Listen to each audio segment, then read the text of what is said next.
Hello students, welcome to the Simplest Biology Hub, and today we continue the lesson plant respiration with third topic Krebs cycle. Krebs cycle, it is also called citric acid cycle, it is also called TCA cycle and amphibolic pathway. Krebs cycle because H.A. Krebs, it is the one of the name of scientist, in 1943 firstly explained the all steps of the Krebs cycle in pigeon muscles cells. So that's why the name of the scientist is given to that cycle.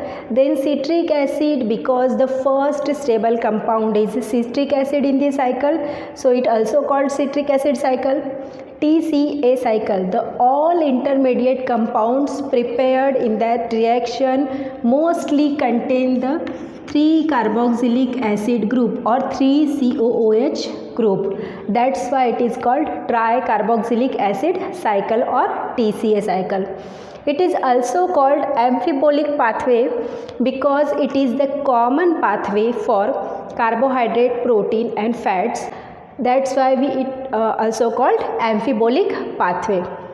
Now firstly we see where the actual process of Krebs cycle takes place. We already talked about the glycolysis. Glycolysis takes place in cytoplasm. The end product of the glycolysis is pyruvic acid, 2 molecules of the pyruvic acid. That 2 molecules of the pyruvic acid get converted into another compound, that is the acetyl-CoA, and after that acetyl-CoA enters in the mitochondria. Mitochondria we call the powerhouse of the cell, and it is double membranous structure. The outer membrane is entire while the inner membrane is in folded form, and these acetyl-CoA inside the matrix of the mitochondria, and here the Krebs cycle is performed. After that electron transport chain is performed in the inner side of the folded membrane. जब हम इसके बारे में बात करेंगे तब आपको ये चीज़ क्लियर हो जाएगी, बट एक्चुअल प्रोसेस कहाँ हो रही है आपकी? Inside the matrix of the mitochondria, and यहाँ से ट्रिमेंडस अमाउंट ऑफ एनर्जी आपकी निकल रही है जो एटीपी फॉर्म करती है. That's why we called it the powerhouse of the cell. Now we see the number of steps involved in that reactions. Here we write down the number of steps involved in this reaction. इसको याद करने का एक mnemonics है जो बहुत easily हम उसको आइडेंटिफाई कर सकते हैं. CD, रो, डोड, ध, डक, GOHO, गो हो. इस तरह से हम उसको याद कर सकते. CD, रोडड, धड़क, गो हो. C stand for condensation. D stand for dehydration. R stand for rehydration. O stand, OD, actually O and DR are the combined. OD stand for oxidative decarboxylation.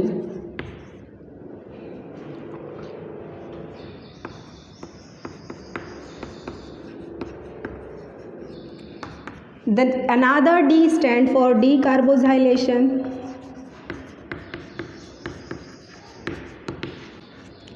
DHDC stand for dehydrogenation.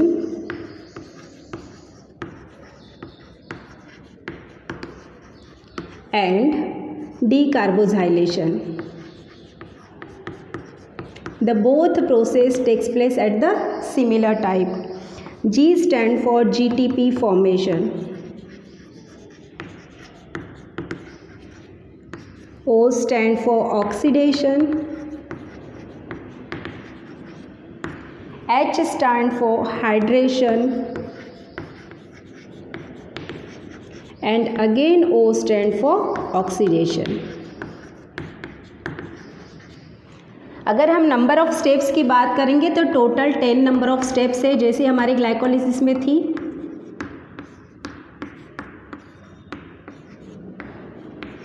And ये 10 step पे किस तरह से energy का formation होता है या कौन से कंपाउंड आपके हेल्प करते हैं वो भी हम इसी सीक्वेंस से याद कर सकते हैं। Condensation is nothing but the cooling, और कूलिंग के लिए क्या चाहिए, वाटर चाहिए होता है। तो यहाँ पे होगा water in, dehydration loses of water means water out, rehydration added of water, again water in, water in, water out, water out. दे 4 नंबर की जो स्टेप है हम नंबर से याद कर सकते हैं। 4 नंबर की स्टेप है, वहाँ पे फॉर्मेशन ऑफ NADH2 होता है, NADH2 formation. Then decarboxylation, decarboxylation is nothing but the removal of carbon dioxide, तो हम यहाँ पे बोलेंगे removal of CO2। Again dehydrogenation and decarboxylation means यहाँ पे भी removal of CO2। But 6 number की स्टेप पे, 4 नंबर की स्टेप पे NADH2 फॉर्मेशन हो रहा है, 6 नंबर की स्टेप पे भी आपका NADH2 फॉर्मेशन हो रहा है। GTP फॉर्मेशन, ऑब्वियसली GTP है तो GTP प्रिपेयर्ड होगा यहाँ पे। After the GTP formation on the 8th step जहाँ पे ऑक्सीडेशन है वहाँ पे GTP फॉर्मेशन के तुरंत बाद, इस तरह से हम उसको याद कर सकते हैं, यहाँ पे FADH2 फॉर्मेशन होता है। After FADH2 formation, the next is hydration. Hydration is nothing but the adding of water. So water in, and last is oxidation. And in case of 10 step, again NADH2 formation यहाँ पे होता है। Means अगर हमें NADH2 formation याद रखना है तो हमें 2 स्टेप याद रखनी है। 4 नंबर की स्टेप पे होता है, 6 नंबर की स्टेप पे होता है, 6 + 4 करेंगे तो 10 आ जाएगा, तो 10 नंबर की स्टेप पे होता है। मीन्स 4, 6 एंड 10 इस स्टेप पे आपका फॉर्मेशन हो रहा है NADH2 का। GTP का तो बहुत आसान है, और GTP के जस्ट बाद आपका FADH2 का फॉर्मेशन हो रहा है। एंड कार्बोजाइलेशन प्रोसेस के थ्रू एंड डिहाइड्रेशन प्रोसेस के थ्रू, हाइड्रेशन प्रोसेस के थ्रू हम वाटर का एंड कार्बन डाइऑक्साइड का इनटेक एंड आउटटेक यहाँ पे काउंट कर सकते हैं। इस तरह से 10 स्टेप प्रोसेस आपकी होती है। देन जो इंटरमीडिएट कंपाउंड यहाँ पे प्रिपेयर्ड हो रहे हैं वो हम किस तरह से याद करेंगे, तो यहाँ पे हम उसके भी निमोनिक्स लिख लेते हैं। इंटरमीडिएट कंपाउंड को याद करने के लिए हमारे पास और एक बहुत अच्छा सा निमोनिक्स है, दैट इज़ द OCT। यहाँ पे हमारी साइकिल बनाएंगे हम, थोड़ा सा नीचे लिख देते हैं यहाँ पे।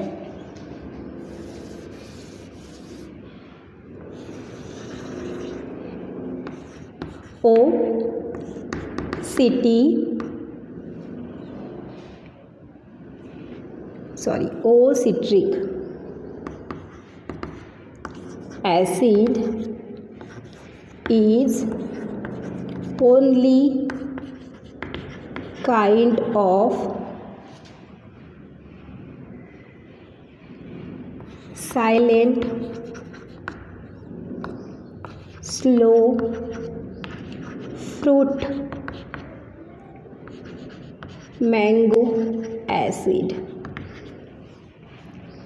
O-citric acid is only kind of silent, slow fruit mango acid। अगर ये सेंटेंस हम याद रखते हैं तो इसके द्वारा हम इंटरमीडिएट जितने भी कंपाउंड प्रिपेयर्ड हो रहे हैं उसको लर्न कर सकते हैं। O stand for OAA, that is the oxalo acetic acid. Citric is nothing but the citric acid. Acid stand for aconitase, और ए सिट्रिक एसिड भी बोलते हैं उसको। E stand for isocitric acid. O stand for oxalosuccinic acid. K stand for alpha keto glutaric acid. S stand for succinyl CoA. Again, S stand for succinic acid. F stand for fumaric acid. And mango acid stand for malic acid. Actually mango के अंदर दोनों acid present है, आपका citric acid भी present रहता है, मालिक acid भी प्रेजेंट रहता है। तो इस तरह से इस निमोनिक्स के सहायता से हम इंटरमीडिएट कंपाउंड्स को यहाँ पे याद कर सकते हैं। एंड इसी इंटरमीडिएट कंपाउंड के नामों के ऊपर ही आपके जो एंजाइम रिक्वायर्ड है इस रिएक्शन में या इस प्रोसेस में, वो भी हम यहाँ पे देखेंगे। तो इस रिएक्शन के और इस इंटरमीडिएट कंपाउंड के निमोनिक्स के सहायता से अब हम यहाँ पे क्रेब्स साइकिल ड्रॉ करते हैं। Firstly, we start with glucose, but glucose not undergo in the Krebs cycle, it undergo in the glycolysis, and we already talk about the glycolysis in last video. After glucose, when undergoing glycolysis, two molecules of pyruvic acid are prepared, and pyruvic acid is 3-carbon compound. That two molecules of the pyruvic acid undergo in the condensation reaction and it form acetyl CoA. But during the formation of acetyl CoA, some electrons are released and hydrogens are released and along with the carbon dioxide. Carbon dioxide के साथ electrons भी release हो रहे हैं, hydrogen atom भी release हो रहे हैं। ओके, इलेक्ट्रॉन्स तो आपके फ्री हो जाएंगे, बट जो हाइड्रोजन रिलीज हो रहे हैं these are join with NAD and reduced into NADH2. These hydrogen join with NAD and reduced it into NADH2. Means one energy currency of Krebs cycle takes place actually outside the Krebs cycle.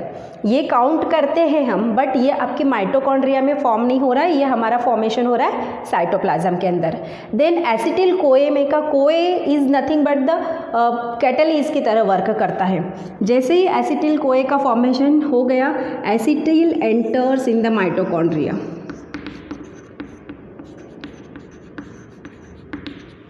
Acetyl mitochondria के matrix के अंदर enter करेगा and कोए again release and bind with the another pyruvic acid.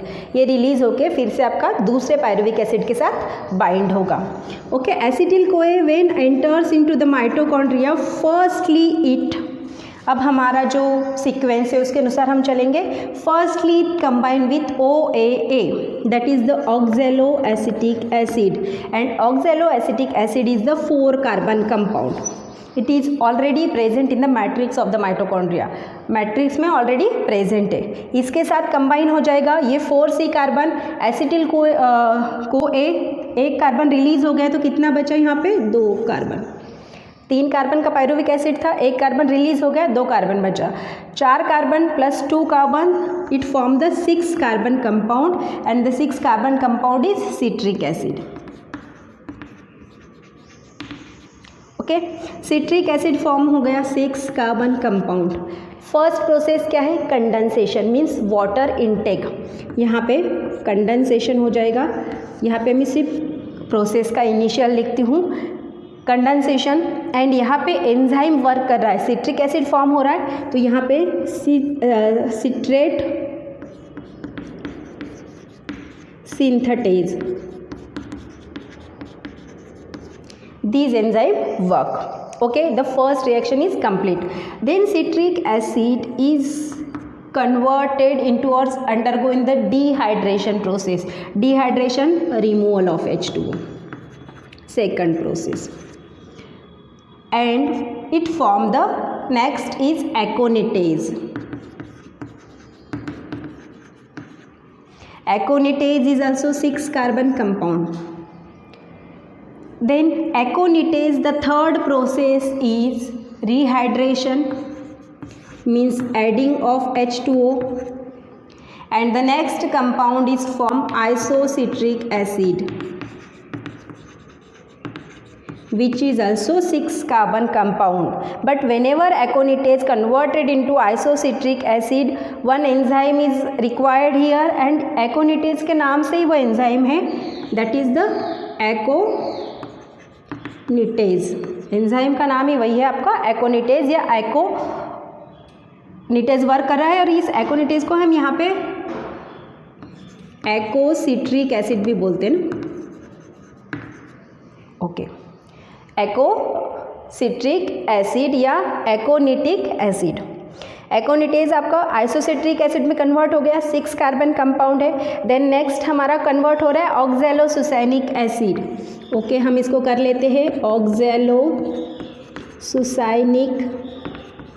Acid.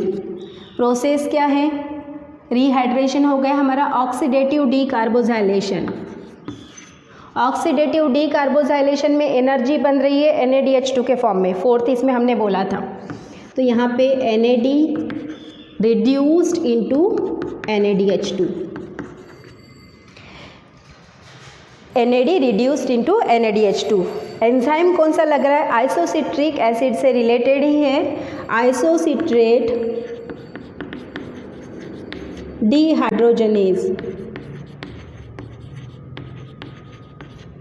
Isocitrate dehydrogenase. Then oxalosuccinonic acid get converted into alpha ketoglutaric acid. After the step is decarboxylation. The step is decarboxylation, removal of CO2. Okay, अपने यहाँ से एक CO2 remove कर दिया and oxaloacetic acid converted into alpha ketoglutaric acid. Enzyme work कर रहा है कार्बोजाइलेज। Process हमारी डीकार्बोजाइलेशन है तो हम इसके हिसाब से उसको याद कर सकते हैं। कार्बोजाइलेज एंजाइम आपका वर्क कर रहा है। ये 6C कार्बन है, oxalosuccinic acid also 6C carbon and alpha ketoglutaric acid यहाँ पे 5, एक कार्बन आपका रिमूव हो गया तो ये आएगा 5 carbon compound. Okay, next alpha ketoglutaric acid is converted into succinyl CoA. Succinyl कोए रिएक्शन क्या है, रिएक्शन है हमारी DHDC, धड़क, डिहाइड्रोजनेशन है एंड डीकार्बोजाइलेशन है, मतलब removal of 1 CO2 and formation of NADH2, NAD reduced into NADH2। अब अगेन यहाँ पे 5 कार्बन कंपाउंड था, एक कार्बन रिलीज हो गया, बना आपका 4 carbon compound and enzyme is utilised here. थोड़ा सा लंबा एंजाइम है तो मैं यहाँ मिडल में लिखती हूँ, that is the alpha केटोग्लूटेरिक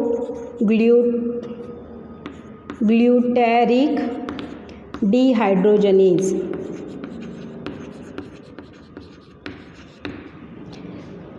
reaction है DHDC। इस तरह से आपका ये एंजाइम यहाँ पे वर्क कर रहा है। देन सुसाइनिल कोए से आपका नेक्स्ट फॉर्म हो रहा है सुसाइनिक acid.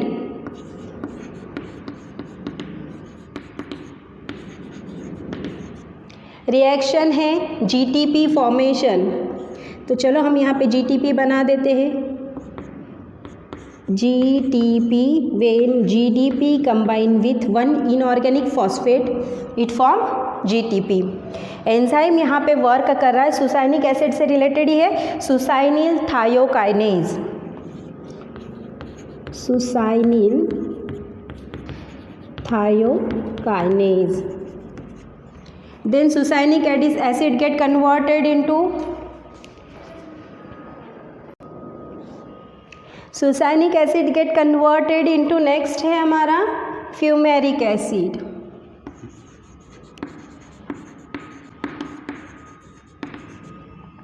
Succinic acid also 4 carbon compound, fumaric acid also 4 carbon compound. The reaction is GTP formation के बाद है oxidation reaction. Oxidation reaction है, formation क्या कर रहा है, FADH2, FAD reduced into FADH2 and enzyme यहाँ पे हम सुसाइनिक एसिड, यहाँ पे हमारा सुसाइनिल थायोकाइनेज लगा, उसके बाद जो लगता है सुसाइनिल डिहाइड्रोजनेज।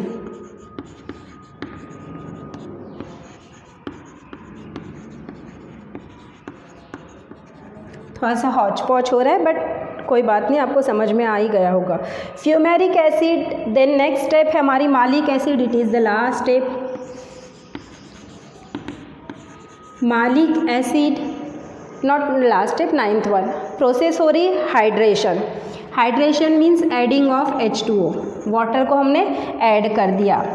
फ्यूमेरिक एसिड से मालिक एसिड में कन्वर्ट हो रहा है, तो एंजाइम वर्क कर रहा है फ्यूमेरेज। And finally it is also 4 carbon compound, fumaric acid also 4 carbon compound. Finally the malic acid get converted into oxaloacetic acid, which is 4 carbon compound, and it is the last step, that is the oxidation, and in that step one NADH2 molecule reduced form. NAD is reduced into NADH2. In this way the total Krebs cycle takes place here. इस तरह से हमारी पूरी Krebs cycle बनती है। इस तरह से अगर हम डायरेक्टली उसको याद करते तो थोड़ा सा मुश्किल जाएगा, बट अगर हमने ये निमोनिक्स याद कर लिए तो हमें इसको बनाने में बहुत ही ईजीली हम उसको प्रिपेयर कर सकते हैं। Now we talk about the energy currency of the cell, क्योंकि यहाँ पे डायरेक्ट एटीपी फॉर्मेशन नहीं हो रहा है, बट एटीपी के जो बड़े भैया है वो बन रहे हैं, NADH2, FADH2, GTP। GTP एक एटीपी का ही आपका सिंगल फॉर्म है, तो ये बोल सकते हैं कि हम यहाँ पे 2 एटीपी का फॉर्मेशन हो रहा है, बट ये जो एनर्जी करेंसी बन रही है अगर वो ब्रेकडाउन की जाती है, एक्चुअली उसका ब्रेकडाउन होता है इलेक्ट्रॉन ट्रांसपोर्ट चेन में, तो हमें कितना अमाउंट ऑफ ATP यहाँ पे रिलीज होते हैं। तो चलो सबसे पहले हम देखेंगे how much amount of energy is released in this reaction. Reaction हमने मिटा दिए क्योंकि यहाँ पे थोड़ा जगह कंजेस्टेड है। Okay, energy account in Krebs cycle. Firstly we talk about NADH2. How many molecules of the NADH2 prepared? 1 आपका whenever the pyruvic acid get converted into acetyl CoA, तो यहाँ पे 1 बना, 2, then 3 and 4, so 4 molecules of NADH2 prepared हो गए, and एक NADH2 से 3 ATP release होते हैं, तो यहाँ पे 4 into 3 12 ATP आपके NADH2 से प्रिपेयर्ड होंगे। देन 1 प्रिपेयर्ड हुआ आपका FADH2, sorry 1 molecules of FADH2 या, एंड 1 molecule ऑफ FADH2 से रिलीज होते हैं 2 ATP, तो ये बने हमारे 2 ATP। 1 बना GTP, एक GTP से एक ही ATP बनता है, तो 1 into 1 ATP, sorry. So total number of ATP कितने हुए? 12 और 2 14 एंड 1 15 ऑफ ATP हमें मिले, बट कहाँ? एक पायरुविक एसिड को ब्रेक डाउन करने के बाद 15 ATP मिले, तो यहाँ पे तो 2 पायरुविक एसिड है, तो हमें ये अकाउंट को डबल करना है। तो 2 pyruvic acid when broken down it form 2 into 15, that is the 30 ATP। The total number of the ATP released in the pyruvic acid 30 ATP। कहाँ बोलेंगे आप? 1 ग्लूकोज मॉलिक्यूल से। तो बहुत बार ये भी पूछा जाता है कि पायरुविक एसिड को तो हटा देते हैं, how much amount of ATP we gain from the 1 glucose molecule, क्योंकि ग्लूकोज ग्लाइकोलिसिस से होके ही आपका Krebs साइकिल में एंटर किया है। तो एक ग्लूकोज को ब्रेक डाउन करने से 2 पायरुविक एसिड बन रहे हैं, एंड 2 पायरुविक एसिड के द्वारा आपके 30 ATP के मॉलिक्यूल्स यहाँ पे प्रिपेयर्ड हो रहे हैं। इस तरह से हमारा Krebs साइकिल का अकाउंट यहाँ पे कंप्लीट होता है। आई होप आपको ये सारी स्टेप बहुत अच्छे से अंडरस्टैंड हो गई होगी। इसकी जो निमोनिक्स है, अगर हम उसको याद करते हैं तो बहुत अच्छे से हम इसको प्रिपेयर कर सकते हैं। हमारा जो नेक्स्ट वीडियो है इसमें हम इलेक्ट्रॉन ट्रांसपोर्ट चेन के बारे में बात करेंगे। एक्चुअली ये जो फॉर्मेशन हो रहा है ATP का, ये Krebs साइकिल में नहीं होता। Krebs साइकिल तो NADH2 FADH2 बना के छोड़ देती है। ये जो एनर्जी करेंसी जाती है ये ब्रेक डाउन होने जाती है इलेक्ट्रॉन ट्रांसपोर्ट चेन में, and actual formation of ATP जो होता है वो इलेक्ट्रॉन ट्रांसपोर्ट चेन में होता है।